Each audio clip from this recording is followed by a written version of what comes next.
Welcome to our latest episode of the Lebanese Physicians Podcast. And today we'll be discussing sports nutrition with sports nutritionist Eva Kahwagi, who currently resides in Beirut, Lebanon. And I knew her from my days of running with Let's Run in Beirut. Welcome, Eva, to the podcast. Hi, Khalid. Thanks for having me.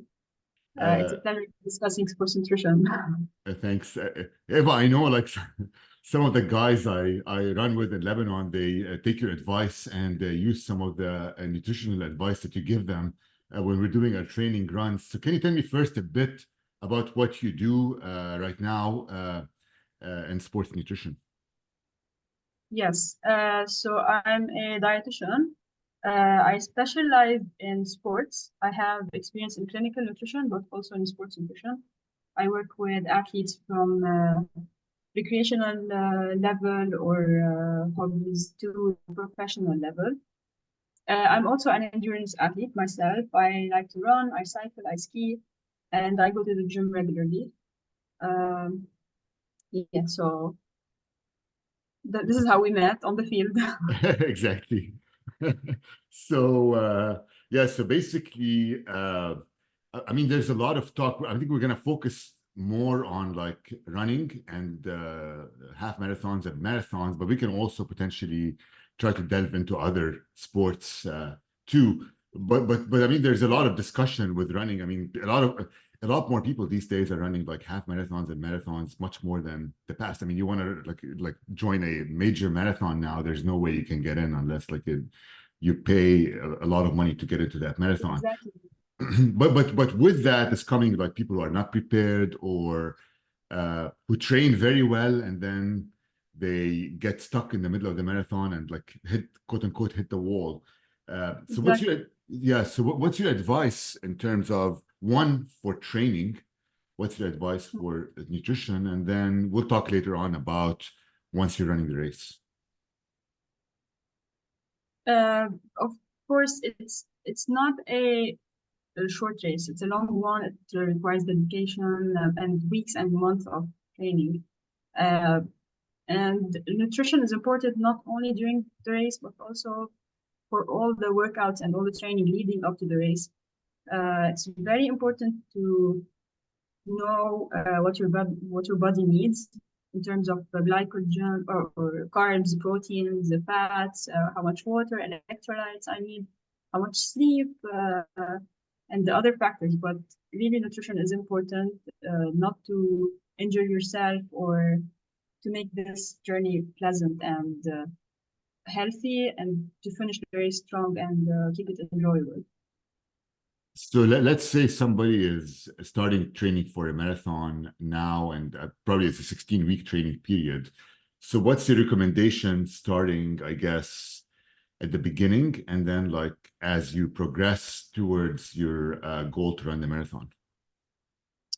Okay, so in the first phase, I would look at the fitness level.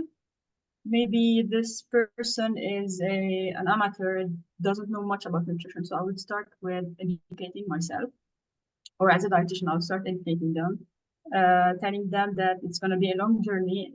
And it's not just about a few days of training and that's it, I can run the marathon. Check their body composition if they need to adjust, maybe drop some fat or gain some muscle mass to keep them strong the whole weeks. As second and third phase, I would start looking at their specific workouts. So maybe they will be doing some speed workouts or definitely some long runs. Start applying what we already learned in the first phase, applying it in the second and third phase, to start learning about how to fuel during the runs, know what products or what can I supplement with, like, I don't know, gels or chews or sports drinks. Some will work, some others won't work, or maybe some foods or products will disturb them.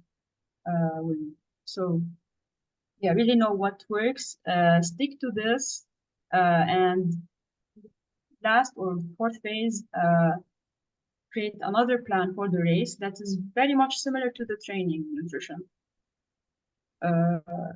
Yeah, and in the fourth phase, it's a bit critical because we're getting closer to the race.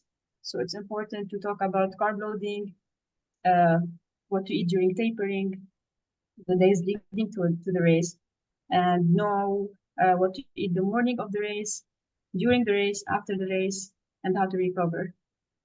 Right. And I think what you're talking about is during the training, because there's different gels and people react to gels differently. If you're not used to them, Exactly. you can get nauseated during the race, or it might not be the right gel for you. So you want to try to find out which is the best gel that works for you, right?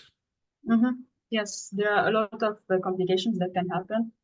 Nausea, I don't know, vomiting or constipation. Side stitch is the most common probably in athletes.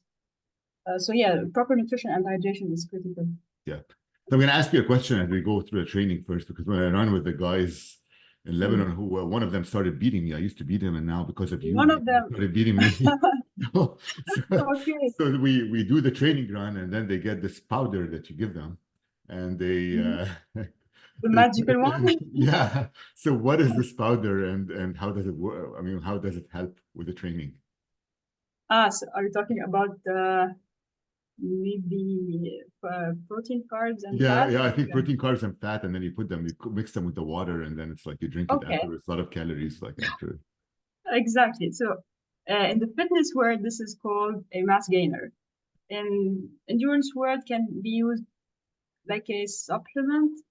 It's like a meal replacement, but it's not replacing the meal because we're gonna have the meal after. But it's a way of having the protein, carbs, and fats very quickly after the hard workout to replenish the muscles directly, maybe keep the recovery as quick as possible, and to be able to train again the next day. So what happens is that you finish the hard workout, you have this supplement, which is bringing all the nutrients that you need. After that, you're having the proper meal. That's usually breakfast, because it's around breakfast time. You're supposed to be eating well the rest of the day as well and hydrating. Also supposed to be sleeping well for the next day to be able to go back to training. So yeah, so is there a link between proper nutrition and sleep and prevention of injuries? Because I mean, a lot of times you're training, you get injuries. I mean, it could be related to the training itself, but is there a link Yes. between nutrition, sleep, and injuries? Yes. Lack of sleep definitely increases your hunger. Your appetite is bigger. You want to eat more. So if you eat here and there without really knowing what you're eating, what you're bringing inside your body, or without being mindful, it's not ideal. And like lack of sleep is leading to improper nutrition, which is leading to or increasing the risk of having injuries. So yeah, this could be the link, but there could be a lot of reasons why someone could get injured. Uh, Maybe technical from, I don't know, maybe the running form or running technique, but also lack of proper nutrition, or maybe not giving their bodies enough time to really recover. So not every run should be done at high intensity, and not every run is an actual workout in terms of intensity. It should some runs are supposed to be light and feel very low intensity on the body, enable in purpose for recovery. So basically, what's your recommendation for nutrition during training? Like, can you eat anything? Like, you do a run, and then you go eat like 5 burgers afterwards. Is that like a good thing, or what do you recommend in terms of a diet uh, Uh, training towards the marathon?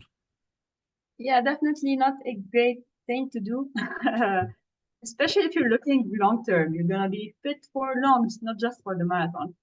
Uh, there's nothing wrong in having a burger, but 4 or 5 burgers is not ideal. It's not really logical. So yeah, first thing, think about what I need after the run. What do I need? What did I lose? Of course, water, like fluids, electrolytes. So I need to replenish these. Carbs, proteins to recover, good fats to keep me full. So all these, if I can find them in a burger, then that's great. But I might need some other food as well. Yes, you need to balance your diet and not like eat anything, I Exactly. guess.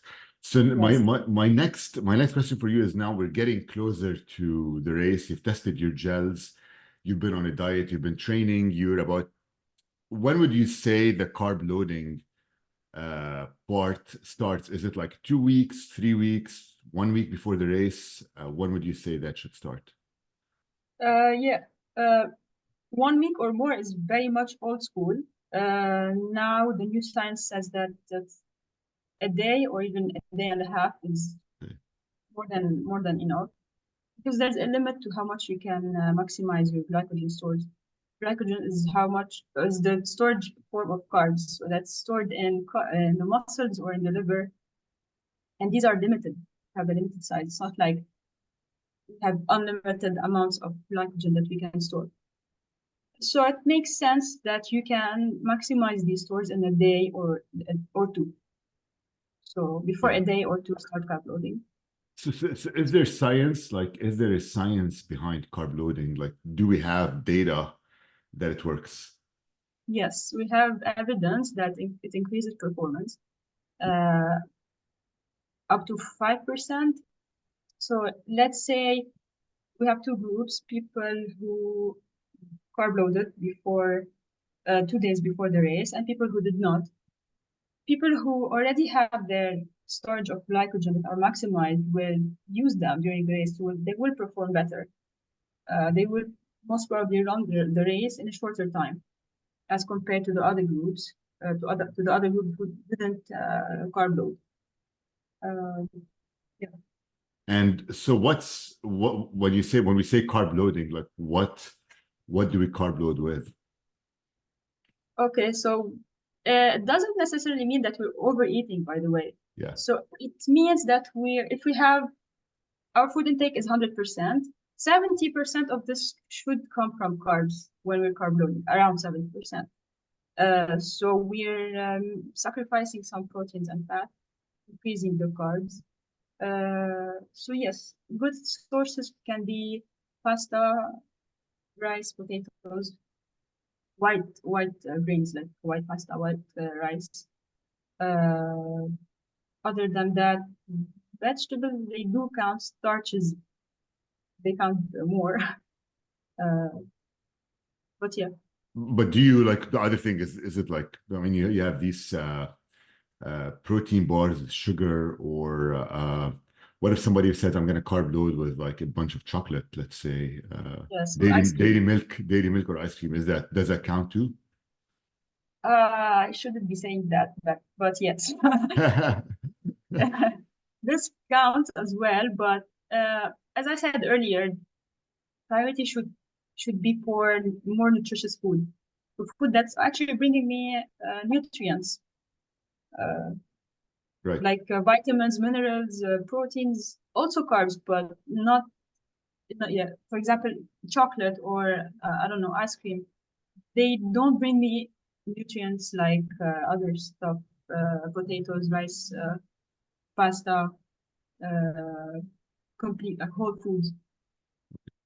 So basically what you're saying is you need something with carbs, but also that has Mhm. other nutrients and electrolytes at the same time that are beneficial to you, because it's not only the carbs, there's other factors that get into play with this. Yes. Okay. So Yeah. the night before the race, you're like, I'm gonna have dinner at 10 p.m. Is that a Mhm. good idea, or should you have dinner like earlier?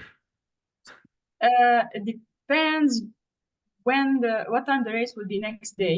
But Yeah, let's say it's an early race yeah. and you're used to sleeping early, maybe around 9 to 10 p.m.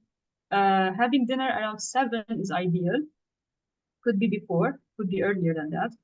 Uh, a dinner that you're used to, that you used to have as dinner before the long races, let's say any workout that is very similar to the race or to the race distance or intensity. Uh, So let's say some pasta bolognese, like spaghetti with meatballs with the red sauce. Considering the red sauce is good for me and it doesn't bring me any discomfort or anything. So that's an ideal dinner before the race for me. So basically what you're saying is maybe you should test yourself beforehand with what like works well for you and is it does not affect your stomach that day. Right. Yes. Yeah. And the other part is some people say, like, I can say one of the races I didn't do this. Like some people say the day before the race, you want to just like eat and sit down and not walk because we don't want to burn the carbs that we ate. Is there a science behind that? Does it work or no? Like instead of walking 20,000 steps or walking 2,000 steps the day before? Both are extreme, but definitely don't just sit and stay still. You want to stay active. Maximum you can do is that if in case you did that activity that burned some carbs, like 500 calories, you can just add a bit more food to your strategy. And but yeah, I would go for the strategy that works better with each individual. So, for example, I wouldn't want to be sitting all day before the race. I would want to be doing something light and not exhausting myself. So I'll give you an example about myself. It's always good to give stories, but so I did the New York Marathon last year and then I did the London Marathon. The New York Marathon experience was I went with my wife, Gabby and Roger were there and they sat in the hotel. And I went with my wife, walked the whole city, like 22,000 steps the day before, did not have a good dinner. And then the next day I barely had breakfast, went to run the marathon, hit the wall at mile 23. Oh my God. And then I had to like lie on the sidewalk and then finish it like 40 minutes later, which I finished it. London, I was like, I need to test it. Was it my heart or was it I ate well, did not walk much, and I had good like proteins the day of the race, and I did very well. I felt when I got my gels at the right time. So now my question for you, which brings me now to the next question, is the morning of the race, should you have a good breakfast or not? And and how long before the race should you do that? Okay, it's again, I mean, this cannot be generalized for everyone because everyone is different. But let's say that the person you're used to having a good breakfast before the runs, especially the long ones. Then definitely the day of the race have a good breakfast. A good breakfast doesn't necessarily need to be large. Just some toast, maybe a couple ones with jam, jelly, or I don't know, honey, something sugary. That can be enough. Maybe a juice, orange juice if it doesn't disturb you, or some sports drink like Gatorade. Yeah. But you need some electrolytes and some carbs that morning to replenish your. Okay, but you don't want to overeat too, because if you do, then your stomach is full. So next, you start running, right? You start the run. Is there a difference? This is also nutrition related. Like, is there a difference if you start fast versus start slower? Does that affect your performance? Probably more the muscles. Like if I'm exhausting myself more than usual, more than I'm supposed to in the beginning of the race, I would tire my muscles. I wouldn't last, or I wouldn't be as comfortable as I'm supposed to by the end of the race. Nutrition doesn't really affect that unless I'm stick to the plan where I'm refueling every, let's say, 20 to 30 minutes of the race. So my muscles are constantly, they have this carbs, they have this fuel. So I could be performing well during the race, but it's not ideal to start very fast. It's ideal to start at a comfortable pace. And in the case of the marathons, start going faster towards the other half. The other half. Because there's some data that you could burn your glycogen storages if you start fast up front. Okay. Am I saying that correct or no? You yeah. I would say if you don't have if you're running without the fuel, without gels, you don't have anything, then you can hit the wall around 1 hour and a half, Mm. or maybe before if you're really fast. But this is not the only factor, because you're also going higher than your limit. I mean, at a very probably a speed that you cannot maintain. So the other cause could maybe be uh, just exhaustion or Fatigue. or Yeah, fatigue. Yeah, yeah, tiredness. yeah. So now then, which brings us to the next question. If you mentioned this, gels. So some people say we take 7 gels during a marathon. Some people take 4. Some people take none. Yeah. What's your recommendation? When do you start taking the gel? Like, do you take it early on, or do you wait until half the race, middle of the race, start taking it? Or is there like a science behind when to take the gel? There's a science behind when to take the gels according to your fitness level. Let's say you're someone who can finish the marathon in 3 hours, as compared to someone who can finish the marathon in 5 hours. Your fueling strategies are completely different. The 3 hour runner is finishing faster. They're probably fueling every 20 to 30 minutes, which is ideal, having around 90 grams of carbs per hour, which is very good if they can tolerate it. Assuming that they train themselves during the training, during their long runs, they were used to doing that. They were used to ingesting that much carbs. When it comes to the 5 hour runner, the slower one, they can take a gel every 30 to 40 minutes. So we're delaying a little bit the amount of carbs, because overall they're having probably more. If we're considering the whole 5 hours, they're ingesting more carbs because they're doing more activity, longer activity. Longer activity. But in their case, they're probably having a bit less carbs per hour. So anything around 60 grams per hour would be ideal for them. Got it. Got it. Because if you don't do that, then like let's say you don't do every 20 to 30 minutes and you decide I'm going to do after 60 minutes. Can you make it up, or would you have been too late to replenish your carbs and stuff like that as you're running? I think you can make it up. I haven't read anything about that. If you delay fueling, what happens? But I think after an hour and a half for an amateur, we're not saying the runner is very fit. We're saying that they can finish in 4 hours.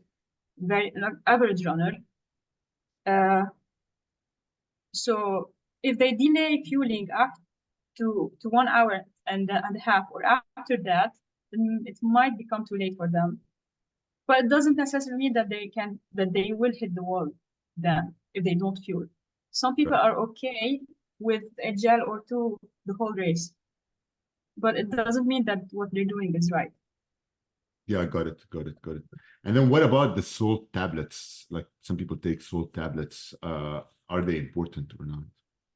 I never do myself, I can say. Okay, are you a sweater or no? I Not much. am, but I try to drink a lot of Gatorade during the race instead. But Okay. I don't know if that were, yeah. Gatorade is perfect, or other sports drink, because they have the three main nutrients that you need, which is water, sugar, and electrolytes, salt. So in case you're sweating a lot, you're losing all three. You're losing water, you're losing electrolytes, and you're losing sugar. So yeah, I meant to say water, sugar, and salt or electrolyte. Yeah. I said electrolyte and salt. So yes, you can have sports during the run. But salt tablets are also important. Like if you're not going to have, let's say, sports drink. So let's say you're hydrating, right? You're running the race. There's a lot of hydration stations. Some of them are water. Some of them are either Gatorade, or in some races maybe juices or whatever.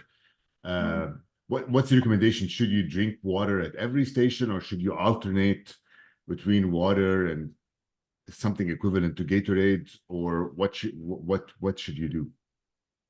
Okay, so again, it depends on the runner, how much of a sweater they are, and the conditions of the race. So whether it's very humid, it's raining, it's depends. But let's say ideal case where it's sunny, I need hydration at every station. So why not, if I don't really need to have like a full cup, maybe I'll mouth rinse, so just have a few sip, maybe swallow it or not, spit it out. So it depends. But yeah, take advantage of every water station. If you have gels, that would be ideal. If not, take the sports drink that they offer. But the best scenario would be taking the product that you, again, trained for or used to. Yeah, so it, it won't be the ideal case of trying the gels that the race offers if you're not used to having the same one, the same brand. Right. And it's important, right, to take electrolytes, because some people, like amateur marathoners, they just drink water. And then what happens with that, right? Like when you sweat, you lose a lot of sodium. Yes. So what are the complications, I guess, of just drinking water only and not taking any electrolytes in? Yes. So you'll be facing hyponatremia. So that when you're increasing the volume of water or fluids in your body, the amount or concentrations of electrolytes will drop. So this is not ideal. This will increase the chances of cramps or fatigue, definitely. You might hit the wall faster than you're supposed to. So again, you want to replenish with water and electrolytes when in every run that's longer than 90 minutes. And ideally, you also need fueling, some sugar. Right. In terms of gels or chews or drinks. Any other nutritional advice you have for the race? Anything you want to do on race day, try to experience it before in the training, and mix and match, see what really works for you. If you know that something or product or food doesn't work, try to avoid that. Yeah, also try the meals before and after trainings. So to summarize, Eva, what we discussed is you start the training, you need to have proper and healthy nutrition, which is mixed electrolytes, protein, carbs, and not overeat, because that overeating and lack of sleep could lead to weight gain, injuries, all this other stuff that can happen. And then as you get closer to the race, you need to be testing your gels to see what kind of gel works best for you and how often you can tolerate taking the gels. The day and a half before you do the carb loading, which is mostly pasta and potatoes and stuff like that, may be better than eating chocolates because it has also other electrolytes and more nutrition. And then the day of the race, have a good breakfast, but it depends on what you do typically, but it has to be something with some sugar and stuff. And then take your gels on a regular basis every 20 to 30 minutes, hydrate with water and Gatorade. Did I learn well from you or anything I missed? You didn't miss a thing. No. Perfectly said. So Eva, I have a question. So in Betroun, you're now in Betroun, right? And so what do you work, like, do you have your own company, or do you work for a company or something like that? I'm working for myself now. I'm sharing my knowledge through social media, Instagram mainly, under the username of Eva Sports Nutrition. I have my website. People can see my services. I'm working online with people here in Lebanon and abroad. One-on-one consultation or whole 3-month packages. So yeah. Okay, yeah. So basically, you'll give me separately send me your website, and we'll put it after we publish the podcast. But yeah, so basically, it's you can most of your work is potentially could be online and not necessarily face to face, unless like somebody is in Betroun, I guess. True. Right. Yeah, exactly. Great, Eva. That was great, I think. And you also offer before we finish, you also offer advice not only for running but for other sports, right? Exactly. All kind of sports, endurance, cycling, swimming, triathlon. Also gym enthusiasts, like strength training, or football, basketball, tennis Yeah. players, Because and each other sports. because each sport has its own potentially slight differences in terms of what proper nutrition is for that sport. Yes, yeah, the demands on the body differ from sport to the other. So Yep. it's good to have a personalized plan depending on the sport, the individual, their preferences. And what sports are you doing now yourself? Running, I run, and gym, strength training, which is my running injury prevention. Great. And Yeah. are you going to be in Beirut next month or no? Because I'm going to be there at the end of the month. I might be there. Go to Okay. meet you. Yeah, meet the team again. All right, Eva. Thanks a lot for being on the podcast. Thank you for having me. Yeah, good time talking about nutrition. Thank you.